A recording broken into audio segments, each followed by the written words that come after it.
Hello दोस्तों, आपका स्वागत है डरावनी किस्से यूट्यूब चैनल में। दोस्तों, अगर आपने अभी तक चैनल को सब्सक्राइब नहीं किया है तो चैनल को सब्सक्राइब कर दीजिए और बेल आइकन को प्रेस कर दीजिए, जिससे आने वाली वीडियो की नोटिफिकेशन सबसे पहले आपको मिले। और वीडियो को लाइक और शेयर कर दीजिए, आपका लाइक हमारा हौसला बढ़ाता है। मैं हूं आपका होस्ट राज। आइए शुरू करते हैं आज की कहानी। यह कहानी सच्ची घटना पर आधारित है, कृपया कमज़ोर दिल वाले इसे ना सुने। यह कहानी एक लड़के की है जिसका नाम सुमित था। सुमित कुछ साल पहले ही अपनी पढ़ाई खत्म करके अपने घर लौटा था।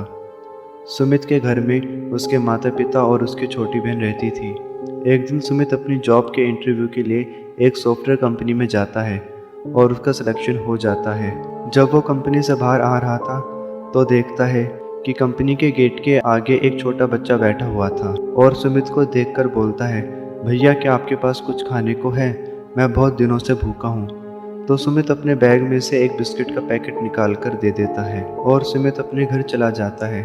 अब सुमित नौकरी जाने लगा था और वही छोटा बच्चा उसे वही कंपनी के दरवाजे के आगे बैठा हुआ मिलता और खाने को कुछ मांगता। यही सिलसिला सालों साल चल रहा था। एक बार सुमित अपने कमरे में सो रहा था।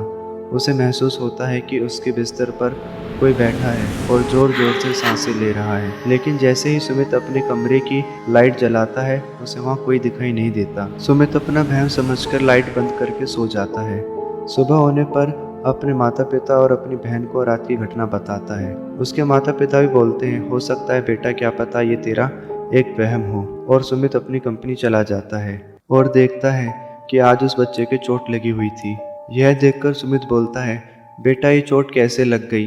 तो बच्चा बोलता है, कल मैं एक आदमी से खाने को कुछ मांग रहा था, उसने मुझे धक्का दे दिया और मैं गिर गया, जिससे यह चोट लग गई। सुमित बच्चे से पूछता है, बेटा आपके घर में कौन कौन है? बच्चा बोलता है, मैं अनाथ हूँ और कुछ दिनों पहले ही मेरी माँ का देहांत हुआ है। यह सुनकर सुमित दुखी हो जाता है और बोलता है कि बेटा तुम्हें अगर किसी भी चीज़ की ज़रूरत हो तो मुझे बोलना। और ऐसा बोलकर अपनी कंपनी में चला जाता है। अब रात हो चुकी थी और सुमित कंपनी का काम खत्म करके घर लौट रहा था और रास्ते में देखता है एक काला भयानक साया उसे घूर रहा था और वो साया एक औरत का था जो सुमित की तरफ अपना हाथ बढ़ाए खड़ा था। यह देखकर सुमित बहुत डर जाता है। अब सुमित अपने घर पहुंच चुका था, लेकिन उसका घबराया चेहरा देखकर सुमित की माँ पूछती है, बेटा क्या हो गया? लेकिन सुमित कुछ नहीं बोलता है और अपने कमरे में चला जाता है। सुमित अब घबराया हुआ रहने लगा था। हर वक्त उसे महसूस होता था कि कोई साया उसे घूर रहा है।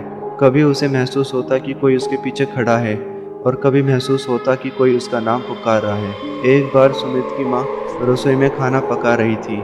एकदम से उसे किसी के चिल्लाने की आवाज़ सुनाई देती है।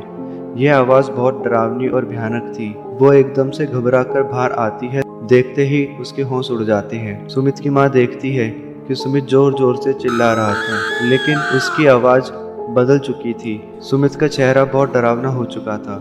कभी तो सुमित गुनगुनाता तो कभी हंसता और धीरे धीरे सारा घर कांपने लगा था, मानो कि कोई भूकंप आया हो। और यह भूकंप एक जोर सी चीख के साथ शांत हो जाता है और सुमित बेहोश होकर के गिर जाता है। सुमित के माँ बाप और सुमित की छोटी बहन जैसे तैसे सुमित को संभालते हैं और अच्छे से पंडित को दिखाते हैं।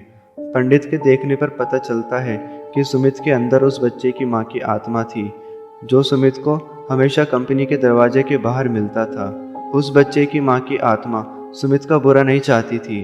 वह बस यह चाहती थी कि सुमित उसके बच्चे का ध्यान रखे, क्योंकि सुमित दिल का बहुत साफ था और बहुत दयालु था और इसके बदले वो सुमित का और उसके परिवार का पूरा ध्यान रखना चाहती थी। पंडित की यह बातें सुनकर सुमित के माँ बाप उस बच्चे को गोद ले लेते हैं और सब धीरे धीरे ठीक होने लगता है। दोस्तों, यह कहानी अगर आपको अच्छी लगी हो तो चैनल को सब्सक्राइब कीजिए और वीडियो को लाइक और शेयर कर दीजिए। आपका लाइक हमारा हौसला बढ़ाता है। अब आगे मिलते हैं एक और नई कहानी के साथ।